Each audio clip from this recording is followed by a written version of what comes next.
감사하신 주님,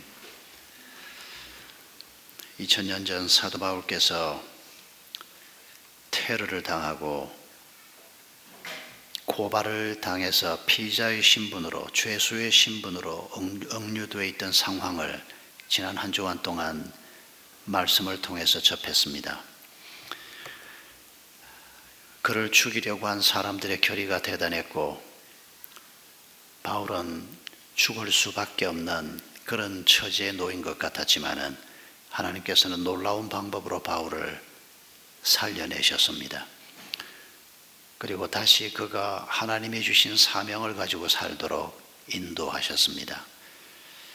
하나님께서 행하신 이 일을 저희가 함께 묵상하면서 오늘도 저희를 주관하시고 역사를 주관하시는 하나님, 저희를 보호하시는 하나님을 다시 한번 저희 마음속에 품기를 원합니다.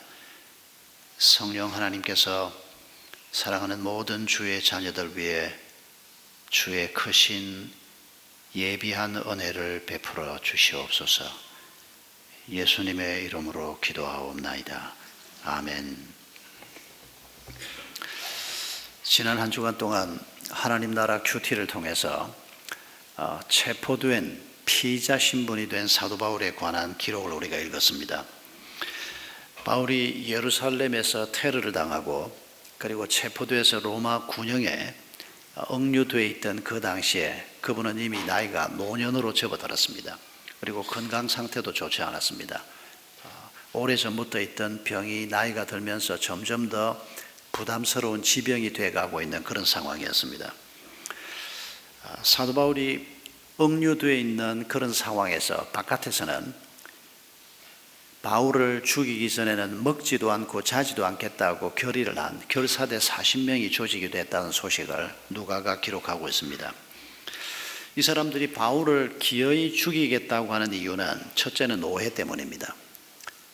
율법을 소중히 여기는 하나님의 백성들인 유대인들 입장에서 바울은 율법을 파하는 자라고 오해하고 있었습니다. 바울은 율법을 파하는 자가 아닙니다. 율법을 무시하는 자도 아닙니다. 그들이 율법을 좀 더 바르게 알았더라면 그렇게 생각하지 않았을 텐데, 이방인들에게 율법을 요구하지 않기로 한 교회 결정이 있었지만은 그 교회 결정을 두고 이 유대인들은 이방 선교를 하면서 이방인들에게 율법을 지키지 않아도 좋다라고 말하고 다니는 이 바울을 초점을 맞추어서 공격하기 시작한 겁니다. 그들이 바울을 죽이겠다고 하는 또 다른 이유는 단순한 오해만이 아니고 무지 때문입니다. 율법이 중요한 게 아니고 율법 속에 담겨 있는 하나님의 마음이 중요합니다. 율법이 중요한 게 아니고 율법의 문자가 중요한 게 아니고 율법이 가지고 있는 규칙이 중요한 게 아니고 그 율법의 주인 되신 하나님께서 왜 그런 율법을 주셨고 왜 그런 규칙을 주셨는지를 알고, 그리고 예수 그리스도를 통해서 그 율법이 새롭게 해석되어야 한다는 것을 그들이 알 수가 없었던 것입니다. 예수 그리스도를 받아들이지 않으니까 예수 그리스도를 통해서 새롭게 해석되어야 될 율법도 그들은 알 수가 없었던 것입니다. 이런 오해와 무지와 어리석음 속에서 바울을 죽이려고 결단을 한 것입니다. 그들이 세운 계략은 대단히 효율적인 것 같아 보였습니다. 대제사장과 장로들에게 이 결사대가 이렇게 얘기합니다. 당신들이 천부장을 찾아가서 지금 이 바울이란 사람과 우리 사이의 문제는 율법 해석 문제니까 이 문제는 유대인들이 다뤄야 될 문제지 로마인들이 다룰 수 없는 문제입니다. 그리고 실제로 로마인들이 자기 종교에 관련된 문제거나 율법에 관련된 문제면 로마의 법정에서 다루지 않고 산헤드린에서 다루도록 그동안 늘 인정을 해왔습니다. 그러니까 최고 지도자인 대제사장과 장로들이 천부장을 찾아가서 혹은 총독을 찾아가서 이 문제는 우리가 스스로 다룰 테니까 바울에게 우리가 질문할 수 있도록 풀어달라, 산헤드린으로 보내달라, 이렇게 요청하면 그동안 관례를 생각할 때 천부장이나 총독은 그렇게 할 수밖에 없는 것이 그 당시의 상황이었습니다.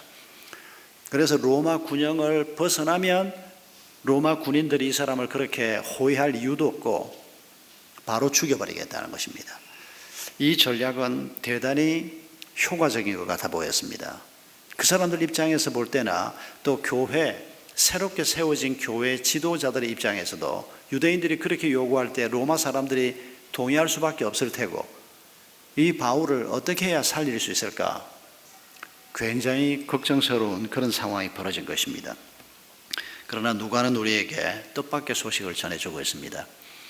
죽을 수밖에 없어 보이는, 꼼짝할 수 없을 것 같은 이 바울을 하나님께서 놀랍게 보호하고 계셨다는 사실을 전해주고 있습니다. 있을 수 없는 일이 벌어졌습니다. 죄수 신분의 바울을 지금 하나님께서 어떻게 보호하시는 거 하니까, 이 결사대 40명이 가지고 있는 계략은 절대 보안이 필요한 일입니다. 그런데 이게 어쩌다가 바울의 조카의 귀에 들어갔습니다. 이건 하나님께서 흘려내신 것입니다. 바울의 조카가 이 소식을 듣고 바울에게 전하고, 바울이 이 소식을 천부장에게 자기 조카를 보내서 전합니다. 천부장이 이 계략을 듣고 난 다음에 로마 시민권을 가지고 있는, 바울은 그냥 평범한 식민지 백성이 아닙니다. 로마 시민권을 가지고 있는 사람이 이런 계략에 말려서 자기가 그걸 간파하지 못하고 밖으로 보냈다가 죽는다. 큰일 나는 겁니다. 이 사람이 로마 군영에 예루살렘에 갇혀있는 바울을 빼내서 가이사라로 데리고 갑니다. 가이사라가 바로 로마 군인들이 주둔하고 있는 주둔지입니다. 근데 오늘 본문이 뭐라고 얘기합니까? 470명의 호위대를 붙였다고 얘기합니다. 보병 200명, 기병 70명, 창병 200명, 470명이 붙었습니다. 여러분, 이건 총독의 호위병이 그 당시에 몇 명이나 됐는지 기록을 확인할 길이 없는데, 이 정도 병력이면 왕이나 총독이 움직일 때 이 정도가 붙지 않을까 싶을 정도로 엄청난 병력을 붙여놓았습니다. 거기 천부장이 사람이 너무 마음이 좀 약하고 또 자기가 책임져야 할 걸 생각하니까 좀 과잉으로 반응을 했을 수도 있습니다. 그러나 이 모든 상황을 주관하고 계시는 분은 하나님입니다. 여러분, 왜 하나님께서 이런 일을 벌이셨을까요? 그리고 왜 이걸 기록해서 오늘 우리 모든 그리스도인이 다 읽도록 만들까요? 여러분, 바울의 생명을 주관하고 있는 사람은 천부장도 아니고 벨릭스 총독도 아니고, 저 바울을 빼내와서 간단하게 죽여버려야 되겠다고 생각한 대제사장 아나니아나 결사대의 손에 바울의 생명이 있는 것도 아닙니다. 바울의 생명은 하나님의 손에 있다는 것을 우리에게 보여주고 있는 것입니다. 오늘도 역사를 주관하시고 모든 상황을 주관하시는 분은 하나님이심을 우리에게 보여주시기 위해서 하나님께서 이런 장면을 지금 우리에게 그림처럼 보여주고 있는 것입니다. 여러분, 이번 한 주간을 살면서도 기분이 좀 꿀꿀하거나 기분이 나쁘거나 두려움이 생기거나 마음에 좀 언짢은 일이 생기면 이 장면을 자꾸자꾸 한번 떠올려 봅시다. 예루살렘에 체포되어 있던 죄수 바울이 기가 막힌 호위를 받고 지금 가이사라로 내려가고 있는 장면을 한번 생각해 보십시오. 왕이 거기에 있는 게 아니고 죄수 바울이 거기에 있습니다. 아주 허름한 옷을 입고 앉아 있습니다. 그런데 이 사람을 지금 보병 200명, 창병 200명, 보병 70명이 그를 에워싸고 아무도 손대지 못하도록 지금 그를 데리고 가고 있는 이 광경을 한번 떠올려 보십시오. 이건 바울의 얘기만이 아니고 모든 하나님의 백성들의 얘기이기 때문에 하나님께서 이 얘기를 지금 우리에게 들려주고 있는 것입니다. 벨릭스는 역사가 타키투스가 자신의 책 역사라고 하는 저서에서 이렇게 표현하고 있는 사람입니다. 벨릭스는 노예의 마음을 가지고 왕의 권력을 휘두른 사람이었다. 아주 잔혹한 사람이었다는 얘기입니다. 여러분, 세상 사람들은 벨릭스 같은 사람, 천부장 같은 사람을 힘 있는 사람이라고 얘기합니다. 세상을 움직이는 사람이라고 얘기합니다. 그 말은 아주 틀린 말은 아닙니다. 여러분, 오늘 세상을 움직이는 사람이 누굽니까?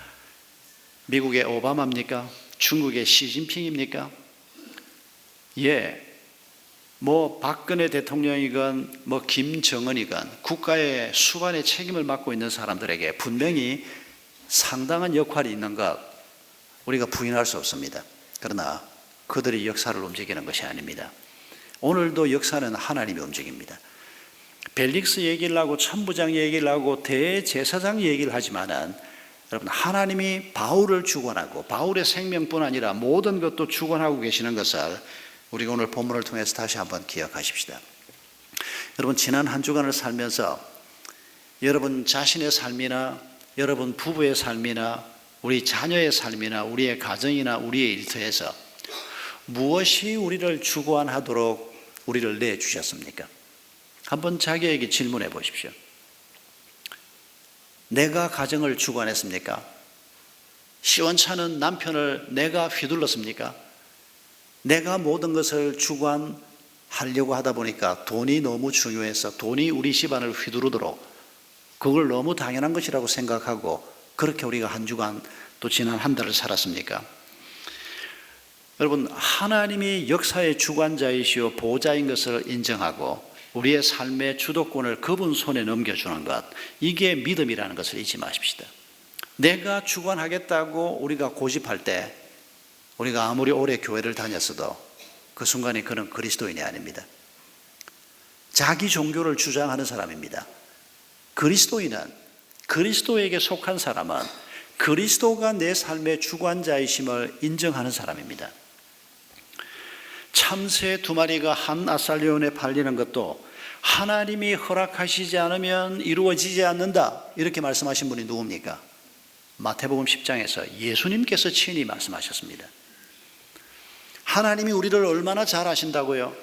우리의 머리카락 하나하나도 다 세신 바 됐다, 이렇게 말씀하신 분이 누굽니까? 예수님이 말씀하셨습니다. 여러분, 하나님이 우리를 세밀히 알고 계시고 우리의 상처와 우리의 눈물과 심지어 우리 자신이 잘 파악하지 못하고 있는 우리의 내면 세계까지도 하나님은 알고 계시는 분입니다. 그걸 믿는 사람이 그리스도인입니다. 그 하나님이 모든 것을 주관하고 계시다고 믿는 믿음을 우리는 신앙이라고 얘기하는 것입니다. 훗날 사도 바울이 로마에서 참수형을 당합니다. 그렇게 가고 싶어 했던 그 로마까지 가는데 결국 거기 가서 이번에 로마를 방문했을 때 참수형을 당하는지 아니면 시간이 조금 지난 후인지는 확실치 않습니다. 그러나 결국 로마에서 참수형으로 순교합니다. 그분이 참수형을 당한 것은 로마 시민권자였기 때문에 로마 시민권자들에게는 이 악독한 흉악한 십자가형으로 죽이지는 않습니다. 그래서 참수형을 당한 겁니다. 사도 바울이 그렇게 죽음을 맞은 것은 하나님께서 더 이상 바울을 보호할 능력이 없기 때문일까요? 그리스도인은 그렇게 생각하지 않습니다. 하나님이 바울을 영원한 그 나라로 불러갈 때가 됐기 때문에 하나님이 내주신 것뿐이지 하나님이 힘이 없어서가 아닙니다. 언제까지 우리를 여기에 두시지 않지 않습니까? 때가 되면 우리 모두가 다 하나님 앞으로 불려가야 합니다. 어떤 방법일지는 모르겠습니다. 만약에 우리에게도 순교를 통해서 이 세상 삶을 마감하는 이런 영광이 있다면 두렵기는 하지만은 그건 분명히 영광일 것입니다. 우리가 그 순교자들을 7월에 또 기념하고자 하는 것입니다. 우리가 어떤 방법으로 이 땅의 삶이 끝날지는 모르지만은 분명히 하나님이 모든 것을 통치하시고 그것까지도 우리는 하나님의 손에 맡기면서 우리의 길을 가고자 하는 것입니다. 여러분, 하나님께서 바울을 이렇게 놀랍게 보호하시는 이유가 뭘까요? 바울이 하나님의 아들이기 때문입니다. 그러나 한 가지 이유를 우리가 더 생각해야 합니다. 아버지이신 하나님, 아빠이신 하나님께서 그의 아들, 딸들을 보호하시는 것은 당연합니다. 그러나 바울을 우리에게 보여주시는 그 바울의 가슴 속에 있는 사명을 하나님께서는 계속해서 강조하고 있는 것을 우리가 또한 기억해야 할 것입니다. 사도 바울의 사명을 두고 성경은 우리에게 아주 분명하게 얘기하고 있습니다. 사도행전 23장 11절을 보면 바울이 아직 예루살렘 로마 군영에 갇혀 있을 때 하나님께서 바울에게 나타나십니다. 그날 밤 주께서 바울 곁에 서서 이르시되 담대하라, 네가 예루살렘에서 나의 일을 청언한 것 같이 로마에서도 정언하여야 하리라 하시니라. 로마까지 가는 것은 하나님이 바울에게 주신 복음의 정인 노릇을 로마에서도 하게 하기 위해서입니다. 아직 그는 죽을 때가 되지 않은 겁니다. 하나님이 주신 사명을 감당한 다음에 하나님이 정한 때에 그는 영원한 그 나라로 가야 하는 것입니다.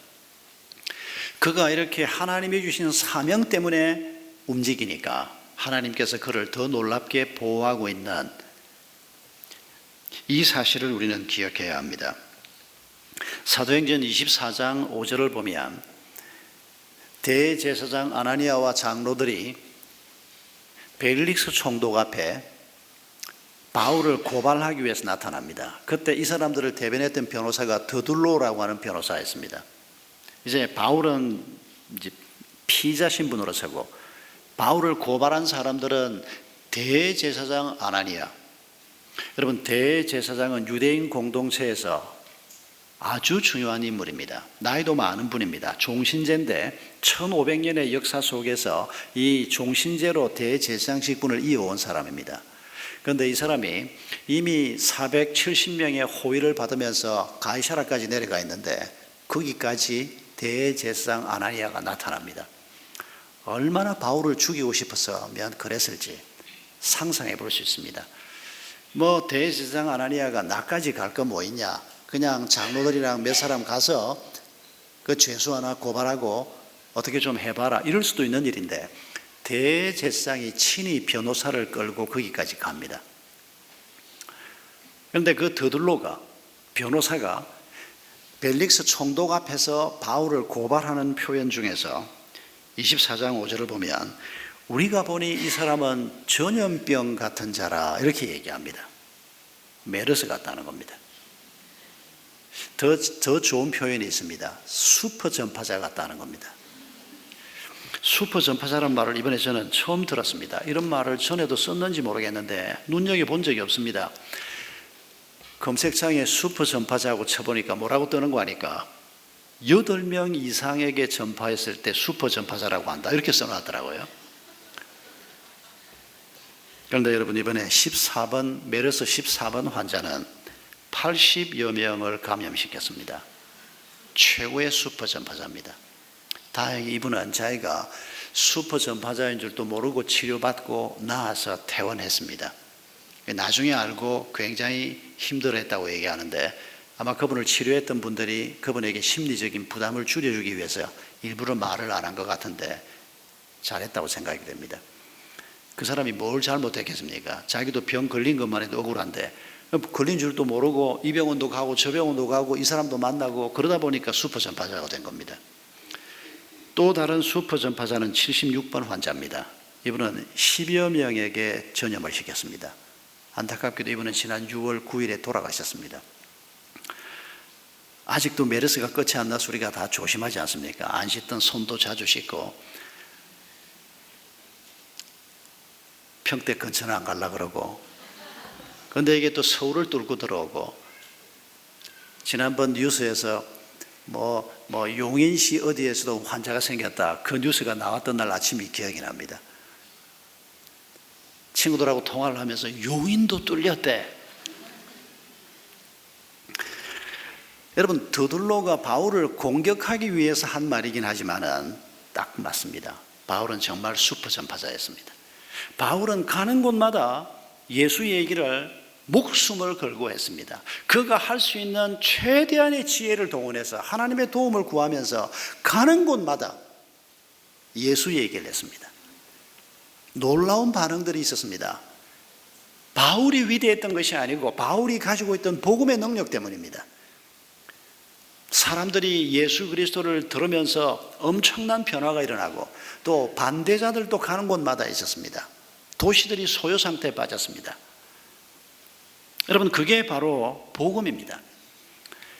여러분, 우리가 받은 사명은 무엇입니까? 우리가 다 선교지로 가라. 예, 하나님이 부르신 분은 가셔야죠. 그러나 내가 선교사가 되어야 할 것인가 말아야 할 것인가 하는 것은 질문할 필요가 없습니다. 이미 우리는 같은 부름을 받았기 때문입니다. 가는 사람이 있고 여기에 있는 사람이 있지만 여기에 있든지 가든지 어디에 있든지 간에 우리 모두는 복음의 정인으로 동일한 사명을 가지고 있기 때문입니다. 가정에서부터 우리가 복음의 증인으로 살아야 할 것입니다. 우리의 자녀들 앞에서, 특히 자녀들이 어릴 때 나이를 먹고 나면 부모가 좀 시원찮은 짓을 해도 아유 우리 엄마 아빠도 사람인데 그럴 수 있지, 이렇게 이해를 받을 수가 있습니다. 나이를 좀 먹고 나면 말입니다.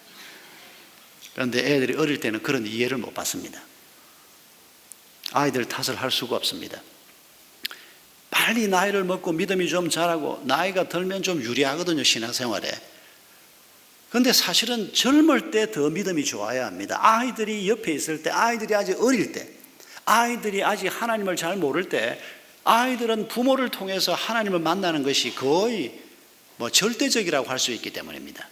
그런데 아이들이 어릴 때 엄마 아빠가 무엇을 위해서 사는지를 아이들이 보지 않습니까? 여러분, 우리의 사명은 먼저는 부부가 서로에게 복음의 증인이 되는 것입니다.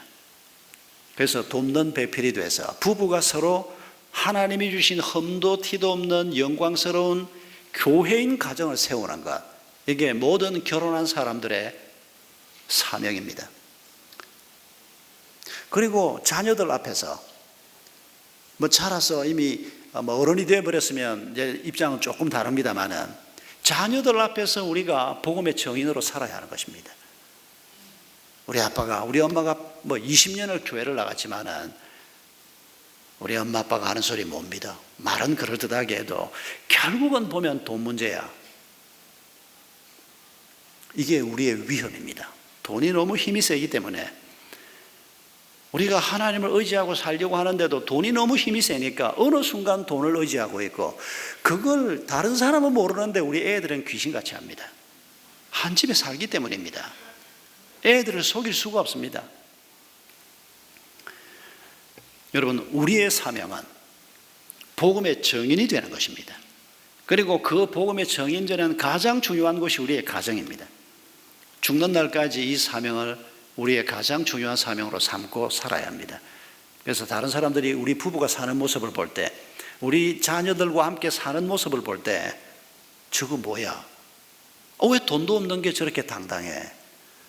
아니, 저런 어려운 문제를 안고 있는데도 왜 저 사람들 얼굴에 평안이 저렇게 넘치나?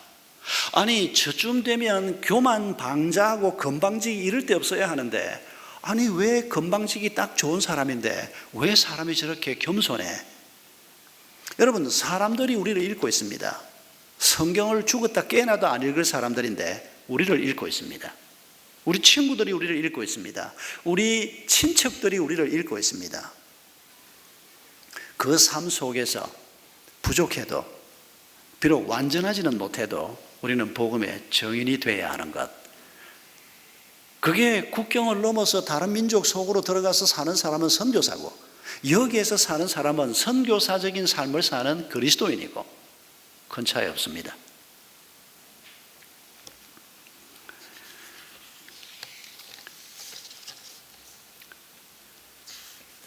벨릭스를 누가가 기록하면서 하나님도 모르고 사명도 모르는 이 벨릭스를 사도행전 24장 25절 이하에 보면 그의 마음속에 읽고 있는 세 가지 내용을 기록하고 있습니다. 이때 상황은 벨릭스 앞에서 바울이 얘기하고 더들로가 얘기하는 이 재판정입니다. 벨릭스는 아주 높은 사람입니다. 이 사람들 얘기를 듣고 지금 판결을 할 수 있는 사람입니다. 바울의 생사 여탈권을 자기가 쥐고 있다고 해도 과언이 아닌 그런 사람입니다. 그런데 누가는 사도행전 24장 25절을 보면 바울이 의와 절제와 장차오는 심판을 얘기할 때 벨릭스가 두려움을 느꼈다고 얘기하고 있습니다. 간단하게 기록했습니다마는 예수 그리스도를 통해서 장차오는 심판에 관한 얘기를 바울이 분명히 조금 더 길게 얘기한 것을 이렇게 간단하게 얘기한 겁니다. 세상에 종말이 옵니다. 그 종말은 재림하시는 예수 그리스도로 말미암아 마지막 심판을 통해서 이 땅에 종말이 올 것입니다. 바울이 뭐라고 표현했는지 모르지만 다가올 심판에 관한 얘기를 했습니다. 의와 절제에 관한 얘기를 했습니다. 그 심판을 피할 수 있는 사람은 예수 그리스도를 주로 고백하고 하나님의 백성이 되는 의롭다함을 받은 사람들입니다. 이런 복음에 관한 얘기를 들었을 때 벨릭스가 두려움을 느꼈다고 얘기합니다. 아주 좋은 반응입니다. 진리 앞에서 내가 이렇게 살아서는 안 되는데, 내가 참 어리석은 자인데 내 삶은 아무것도 아니구나, 이렇게 느끼는 것은 하나님의 축복으로 주어지는 마음입니다. 벨릭스가 이런 걸 느꼈습니다. 그러나 26절을 보면 바울을 자주 불러서 그의 얘기를 듣는데, 바울이 2년 동안 갇혀 있었거든요. 그런데 이 사람이 돈을 기대했습니다. 바울을 빨리 풀어줄 수도 있고, 바울을 좀 편하게 감옥 생활을 하게 해줄 수도 있고, 자기가 가지고 있는 고난이 막강한데 이것들이 돈을 좀 안 가져오나, 돈을 좀 갖다 주면 내가 얼마든지 대우를 잘해줄 텐데. 많은 경우에 우리까지도, 하나님이 우리의 가장 중요한 동기가 되어야 하는 그리스도인들까지도 돈이 가장 중요한 결정의 동기가 되는 경우가 많이 있지 않습니까? 벨릭스가 바로 그랬습니다. 자연스러운 현상입니다. 그리고 또 한 가지가 더 있습니다. 27절을 보면 벨릭스는 유대인들의 마음을 얻기 위해서 바울을 풀어줄 수도 있고 처결을 빨리 할 수 있는데도 처결을 하지 않습니다. 정치적으로 움직이는 겁니다. 옳고 그름을 따라서 움직이는 게 아니고, 진리를 따라 움직이는 게 아니고, 하나님의 뜻을 당연히 구할 줄 모르고 자기에게 이익이 되는 쪽으로, 다수의 사람들이 원하는 쪽으로 내가 결정해 주면 그 사람들이 나를 지지해 줄 거니까, 이런 방식으로 움직이고 있는 벨릭스를 우리 앞에 소개하고 있습니다. 여러분, 성경이 이렇게 기록하는 이유를 잊지 마십시다. 이게 하나님 알지 못하는 사람, 사명을 생각하지 않고 사는 사람들의 전형적인 모습입니다. 우리는 이런 길을 가는 사람이 아니라는 것입니다. 그런데도 내가 그리스도를 사랑하고 내가 사명도 무시하는 사람은 아닌데 왜 내 삶 속에 이런 요소들이 계속 남아있는가, 이런 점검을 우리가 잘 해봐야 할 것입니다. 몇 해 전에 읽었던 한 여성도의 간증문을 제가 지난 주간에 다시 한번 읽게 됐는데, 이런 내용입니다. 신앙이 좋다고 주변 사람들에게 칭찬받던 처녀였습니다. 신실한 믿음의 청년을 만나게 해달라고 기도했는데 믿음의 청년을 만나서 결혼을 했습니다. 얼마 있지 않아서 첫 아들을 낳았습니다. 겉보기에 아주 순탄하고 행복한 삶을 사는 것 같았습니다. 그런데 이 자매가 경험한 첫 번째 문제가 뭔고 하니까, 아이가 유치원에 입학을 했는데 아이가 너무 난폭한 겁니다. 유치원에 가서 남의 애들을 때리고 울리고, 뭐 맞는 것보다는 낫다 이럴지 모르겠는데, 여러분 이거 보통 문제가 아닙니다. 어린 꼬마가 다른 아이들을 때리고 이 난폭함이 막 드러나기 시작하고, 이게 점점 정폭이 되기 시작하는데, 엄마가 뭐라고 얘기하면 싫어, 몰라. 엄마가 막 더 야단을 치면 막 씩씩거리고 엄마한테 대들라고 그러고 막 발을 막 구르기도 하고, 정도가 보통이 아닌 겁니다.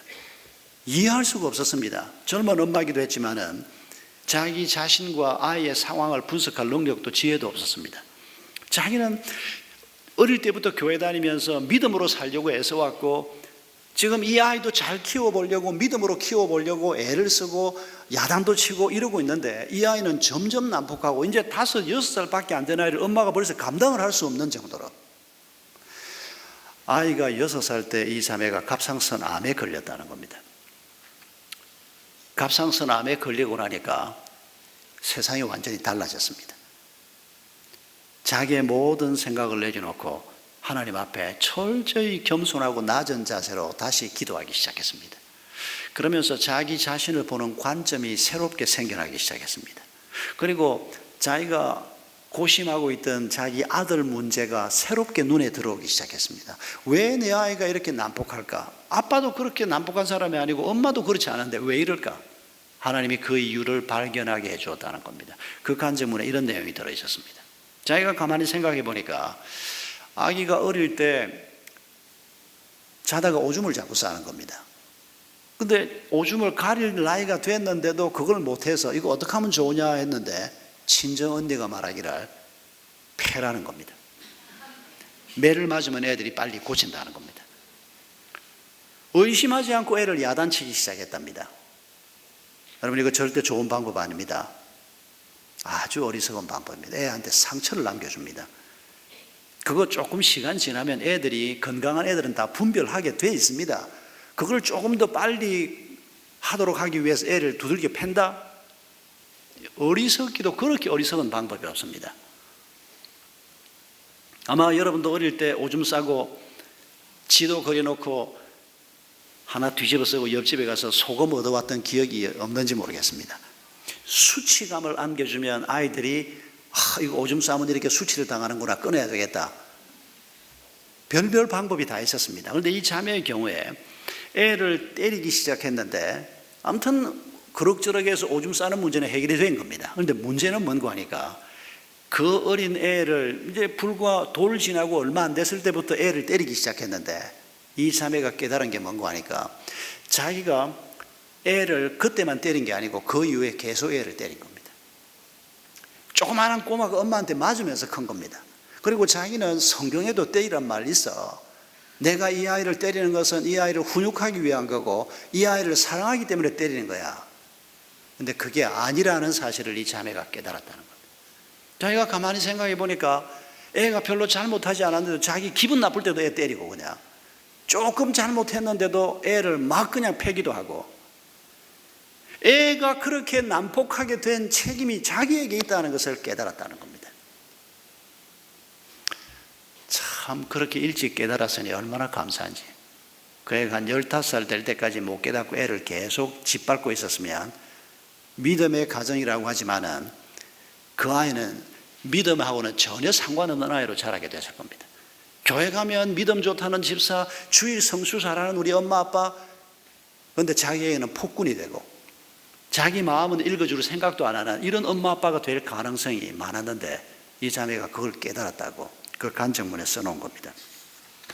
여러분, 성도가 그리스도인의 사명을 잘 감당하지 못하게 하는 잘못된 6가지 신앙의 유형이 있습니다. 체면유지 신앙. 내가 교회를 몇 년을 다녔는데 이 정도는 해야지. 하나님이 동기가 아니고 그리스도인으로 사는 삶이 목표가 아닌 체면유지 신앙. 독불장군 신앙. 항상 자기가 잘났습니다. 항상 다른 사람 지적질하고 다니고 자기도 부족한 거 많은데도 다른 사람을 긍휼히 여기는 마음이 없는 독불장군 신앙. 이중적 신앙. 현실 따로 믿음 따로. 우리가 다 이중적이긴 합니다만 그래도 그게 어느 정도라야지. 네 번째는 연약한 신앙입니다. 마음은 그렇지 않은데 환경의 영향이나 또 내 마음속에 내가 통제할 수 없는 어떤 것 때문에 자꾸 어리석은 짓을 하고 다른 사람에게 가족들에게 상처 주는 짓을 하는 또 이기적인 신앙. 우리가 워낙 이기적입니다만 이 이기심과의 싸움이 우리의 목표인데 이 이기심을 벗어나지 못하고 10년, 20년, 30년 신앙생활을 해도 항상 자기 중심적인 생각을 하고 사는 이게 우리의 사명을 짓밟는 잘못된 신앙이라는 겁니다. 마지막으로 6번째는 불감증 신앙.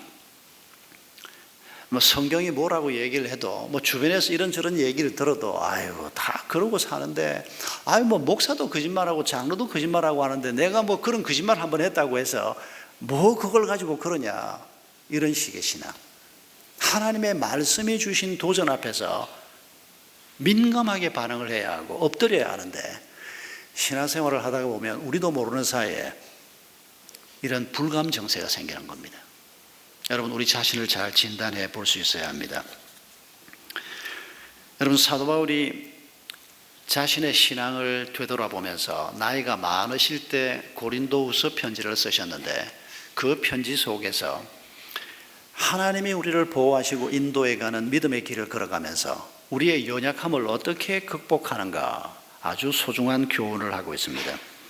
고린도서 12장 7절 이하에 보면 바울이 이런 말씀을 합니다. 여러 계시를 받은 것이 지극히 크므로 너무 자만하지 않게 하시려고 내 육체에 가시 곧 사탄의 사자를 주셨으니 이는 나를 쳐서 너무 자만하지 않게 하려 하심이라. 바울의 몸에 가시가 있었습니다. 젊은 시절부터 있었던 가시 같아 보입니다. 육체의 병이라고 확신합니다. 그게 눈병인지 뭔지 아무튼 몸에 병이 있었습니다. 그런데 하나님이 3번이나 기도를 해도 낫게 하지 않았습니다. 다른 사람을 위해서 기도할 때는 즉각 응답받고 죽은 사람을 살리기도 해봤던 사람 아닙니까?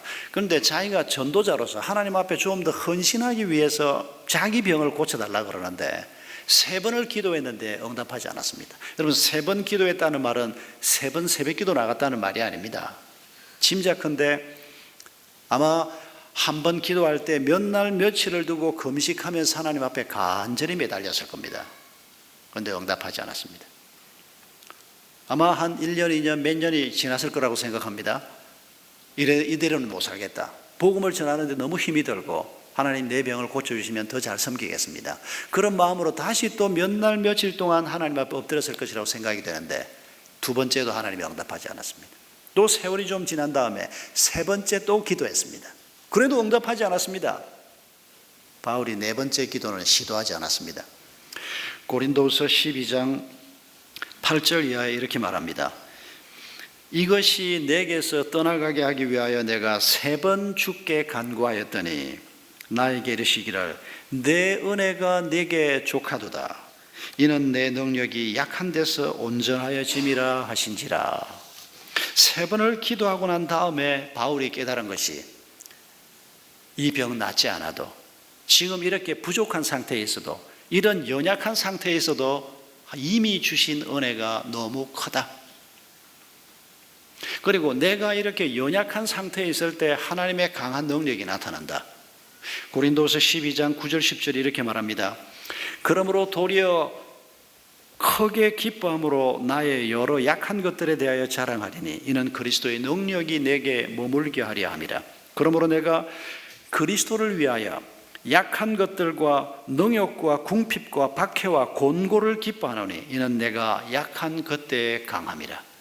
사도 바울이 가장 연약한 상태에 있을 때 나는 아무것도 할 수 없습니다 라고 고백하는 그 순간에 하나님께서 일하시기 시작했다는 겁니다. 여러분, 그게 우리 사람이 가지고 있는 본성이라고 생각됩니다. 건강을 잃어보기 전에는 건강을 위해서 애절하게 기도하지 않는 게 우리의 본성 아닙니까? 뭐 건강한데 뭘 또 건강 달라고, 이 건강 계속 유지하게 해주십시오. 뭐 99세까지 팔팔하게 살다가, 우리가 농담처럼 말하지만은 건강할 때 건강을 위해서 기도하는 사람은 별로 없습니다. 건강을 잃고 난 다음에 건강이 얼마나 중요한가를 깨닫게 되고 그때부터 우리가 열심히 기도하지 않습니까? 건강하면 그냥 건강 가지고 살려고 합니다. 뭐 하나님이 주시는 돈이 있으면 뭐 그 돈 가지고 그럭저럭 살다 보면 그 돈을 의지하게 되기도 하고, 그러나 우리가 정말 궁핍할 때, 우리가 정말 절벽 같은 자리에 서게 될 때 어떤 방법으로도 내 문제가 해결되지 않는다는 것을 깨닫게 될 때 우리가 하나님의 능력을 기대하게 되는 겁니다. 그 하나님의 능력, 놀라운 방법으로 임하시는 하나님의 보호하심, 이걸 여러분 이번 한 주간도 기대하면서 한 주간 길을 걸어가시기 바랍니다. 사도 바울을 40명이 밖에서 기다리고 있다고 470명의 로마 군인들을 붙여서 데리고 나가던 이 광경을 떠올려 보시기 바랍니다. 우리는 470명이 아니고 전혀 다른 어떤 하나님의 방법이 있을 것입니다. 하나님은 창의성이 아주 뛰어난 분이어서 같은 방법보다는 다양한 방법을 쓰시기를 원합니다. 몇 년 전에 어떤 성도가 보낸 글이었는데 이걸 여러분에게 다시 한번 읽어드리고 싶습니다. 저는 오늘까지 주님께 훈련을 받아왔습니다. 그런데 그 훈련이 너무 오래되었습니다. 왜 이렇게 나는 이 나이까지 고된 훈련이 계속될까? 도대체 제 삶을 이해할 수가 없었습니다. 제 친구들은 유학을 끝내고 모두 자리를 잡아갔지만 저는 계속해서 유리하는 삶을 살아야 했습니다. 그러면서 아무것도 남겨진 것이 없이 낮아지게 되었습니다. 그러고는 마침내 벼랑 끝에 서게 됐습니다. 벼랑 끝 10m까지 하나님이 나를 몰아가셨습니다. 이쯤에서 하나님이 멈추지 않을까 생각했는데 아니었습니다. 벼랑 끝 3m 전까지 하나님이 나를 몰아가셨습니다. 아니 도대체 하나님이 어떻게 하려고 이러시나? 그래도 멈추어지지 않았습니다. 벼랑 끝 1m 전, 이젠 하나님이 멈추시겠지.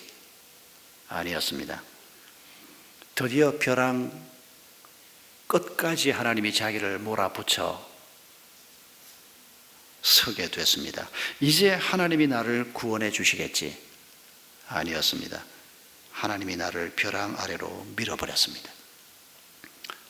비명을 질렸지만은 죽지 않았습니다. 그때 나는 비로소 알았습니다. 나에게 날개가 있다는 것을. 그동안의 훈련을 통해서 아무것도 없이 가난한 마음이 되어버렸습니다. 벼랑 끝에서 떨어지는 사람이 무엇을 가지고 있었겠습니까? 그러나 모든 것을 놓아버리는 그 순간에 날개가 있다는 사실을 깨닫게 된 것입니다. 이런 감정이었습니다. 참 잊을 수 없는 감정입니다. 벼랑 끝에 떨어지지 않고 날개를 활짝 펴고 날아볼 수는 없을까? 이 글을 읽고 난 다음에 늘 그 생각을 합니다. 그런데 하나님은 벼랑 끝 작전을 잘 쓰십니다. 아무것도 없는 자리까지 우리가 다 포기하고 내려놓는 그 순간까지 하나님이 우리를 밀어붙이십니다. 왜냐하면 그 순간이 돼야 우리가 제대로 내려놓기 때문입니다. 그 순간까지 가지 않고는 우리가 마음을 비우는 게 잘 안 되는 고집이 센 사람들이기 때문입니다.